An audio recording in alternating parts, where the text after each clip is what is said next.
ಇಂದು ತುಮಕೂರು ವಿಶ್ವವಿದ್ಯಾನಿಲಯದ ಸದಾನಂದಮಯ್ಯ ಸಭಾಂಗಣದಲ್ಲಿ ಎಫ್ಕೆಸಿಸಿಐ, ಟಿಡಿಸಿಸಿಐ ಹಾಗೂ ತುಮಕೂರು ವಿಶ್ವವಿದ್ಯಾನಿಲಯದ ಸಹಯೋಗದೊಂದಿಗೆ ಕಾಮರ್ಸ್ ವಿದ್ಯಾರ್ಥಿಗಳಿಗೆ ದಿನಾಂಕ 11/7/2024 ರಿಂದ 18/7/2024 ಸ್ಕಿಲ್ ಡೆವಲಪ್ಮೆಂಟ್ ಸರ್ಟಿಫಿಕೇಷನ್ ಕೋರ್ಸ್ ಅನ್ನು ಜ್ಯೋತಿ ಬೆಳಗಿಸುವುದರ ಮೂಲಕ ಕಾರ್ಯಕ್ರಮವನ್ನು ಉದ್ಘಾಟಿಸಲಾಯಿತು. ಈ ಸಂದರ್ಭದಲ್ಲಿ ತುಮಕೂರು ವಿಶ್ವವಿದ್ಯಾನಿಲಯದ ಉಪಕುಲಪತಿಗಳಾದ ಶ್ರೀ ಎಂ ವೆಂಕಟೇಶ್ವರಲು, ವಿಶ್ವವಿದ್ಯಾಲಯದ ರಿಜಿಸ್ಟ್ರಾರ್ ಶ್ರೀಮತಿ ನಾಹಿದಾ, ತುಮಕೂರು ಜಿಲ್ಲಾ ವಾಣಿಜ್ಯ ಮತ್ತು ಕೈಗಾರಿಕಾ ಸಂಸ್ಥೆಯ ಅಧ್ಯಕ್ಷರಾದ TJ Girish, FKCCI skill development chairman Abhishek,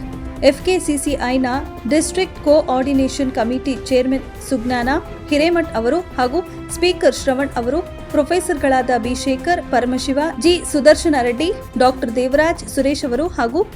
taxation committee chairman GRS Ravishankar, DR Malleshaiah, ಕಾರ್ಯದರ್ಶಿಗಳು, ಮಾಜಿ ಅಧ್ಯಕ್ಷರುಗಳು, ನಿರ್ದೇಶಕರುಗಳು, ತುಮಕೂರು ವಿಶ್ವವಿದ್ಯಾಲಯದ ವಿದ್ಯಾರ್ಥಿಗಳು ಹಾಗೂ ಇತರರು ಉಪಸ್ಥಿತರಿದ್ದರು.